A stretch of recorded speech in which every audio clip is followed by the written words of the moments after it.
皆さん、こんにちは。ゆきです。日本語を楽しみながら学べるポッドキャストへようこそ。このチャンネルでは、沖縄出身の私、ゆきが、日本語の言葉やネイティブが使う表現、なるべくわかりやすく日本語で紹介しています。今日は日本の古い言葉、初心忘るべからずという言葉を紹介します。とても古い言葉なんですが、皆さん聞いたことありますか？古い言葉ですが、今でも使われています。言葉は時代とともに少しずつ変化していきます。もともとの意味とは少し違う意味で使われるようになったりすることもあります。今日はこの言葉が今の日本でどんな風に使われているのかと、この言葉の歴史も見ていこうと思います。あと、私がこの言葉について思うことも話してみようと思っています。この初心忘るべからずという言葉の初心の書は初めてという意味です。初心の心は心と書きます。何か新しいことを始めるときはとても楽しくて毎日いろんな発見がありますよね。そうなの？すごいって感動することもたくさんあると思います。でもそれを毎日続けていくとだんだん慣れてきて最初の頃はすごいって感動していたことも普通のことになってしまって、当たり前のように思ってしまうことがあると思います。でも、この初心忘るべからずという言葉は、そうやって、初めての頃の気持ちを忘れて慣れていくんじゃなくて、初めての頃のちょっとドキドキしたりする気持ち、ドキドキしたり、あとは初めての時は誰でも新人みたいな感じで、とても謙虚な姿勢でいますよね。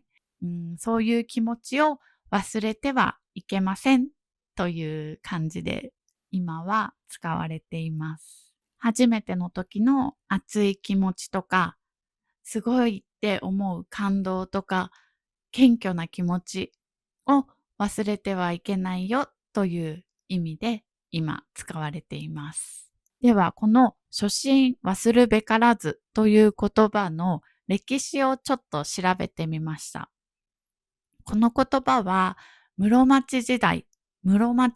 というのは14世紀から15世紀ぐらいの時のことなんだけど、その時代に活躍した有名な人で、世阿弥という人がいました。その世阿弥という方が本に書いた言葉です。世阿弥という人は今でもある日本の伝統芸能で能というのがあるんですけれども、その能の世界で有名だった人です。で、その方が華経という名前の本の中に書いた言葉に初心忘るべからずという言葉がありました。でも、実はこの初心忘るべからずという言葉、3つに分かれています。まず1つ目が、是非の初心忘るべからず。これは若い頃はたくさん挑戦して失敗したり成功したり繰り返していきますよね。この若い頃の失敗を忘れてはいけないよということです。この若い頃の失敗とか、その自分のレベルを忘れてはいけないよというような意味です。で、二つ目は時々の初心を忘るべからず。これは少しずつ年齢を重ねて、年齢とともにいろんな経験も重ねていって、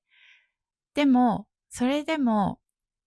新しいことを始めたら、その分野ではまだ未熟ですよね。その未熟な自分っていうのを忘れてはいけないよということ。年を重ねて経験を重ねても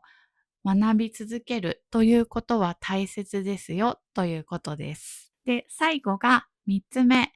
老後の初心を忘るべからず。老後、今で言う老後っていうのは、65歳とか、高齢になって仕事をリタイアした後とかのことを老後って言ったりするんだけど、まあ、たくさん年を重ねて、たくさん年を重ねたからといって、それで完成ということではなくって、年を重ねても自分の人生をかけて学び続けることは大切ですよということです。皆さん、この言葉どう思いますか？私はすごく深くていい言葉だなと思いました。やっぱり何か新しいことを始めるときってすごくワクワクして楽しいし、毎日いろんな発見があって面白いですよね。で、そうなんだって感動したり、なんか毎日キラキラしてる感じがします。でも、その新しく始めたことを毎日続けて、3ヶ月とか半年、1年、2年って、こうずっと続けていくと、だんだん慣れてきますよね。で、最初の頃に、すごいって感動してたことも、普通になってしまって、感動しなくなったりとか、もう当たり前って思ってしまいますよね。だから慣れてくると、あまり準備しなくてもできるって自分の力を、自分の力がここまでしかないのに、これぐらいできるって勘違いしてしまったりとか、そう、本当はそんなに能力がないのに、自分はできるって勘違いしてしまうこともあると思います。でも、本当にそうなのかなって自分と向き合うことも大切だと思うんですね。例えば、今だったら、漢字が覚えられないとか、なんかこの単語とこの単語の使い分けが難しいとか、いろいろ勉強してて悩むことたくさんあると思います。単語が覚えられないとか。でも、このできなかった今の状態、今こういうことに困ってるとか、こういう悩みがあるとか、そういうことを、もうそう、今の自分の状態を何か書いておくというのはとても大切だと思います。これは誰かに見せるとかそういうことじゃなくて、見せてもいいけど、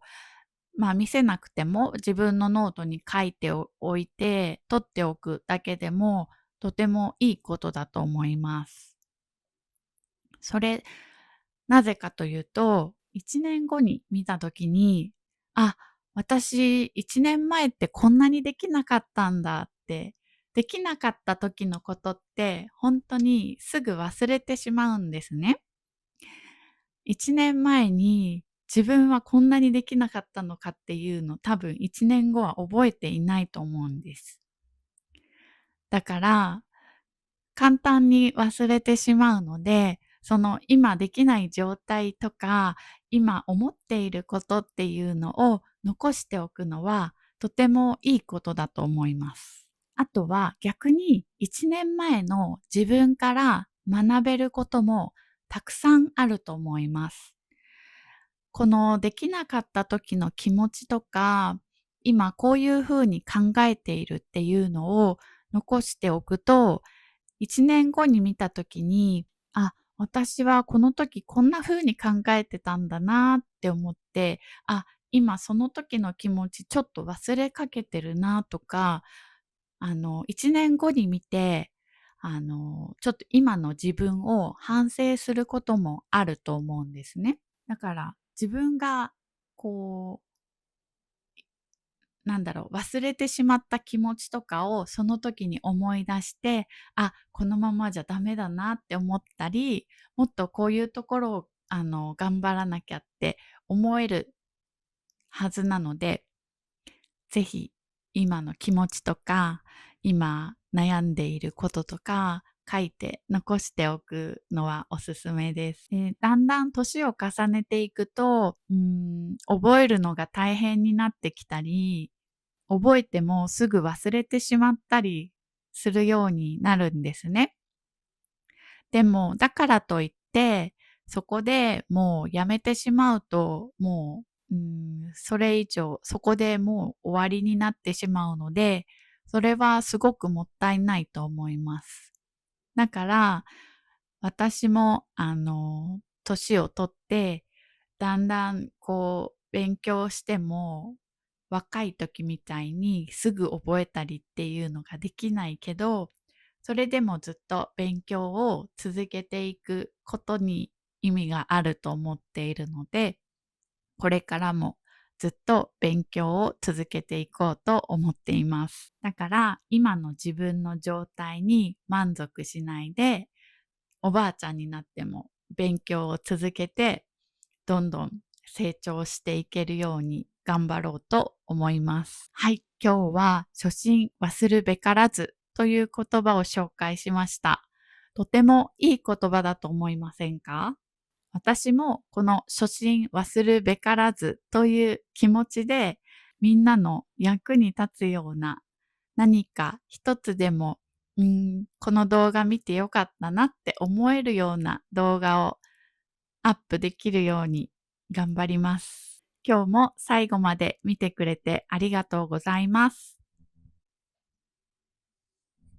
ではまた次の動画でお会いしましょう。またね。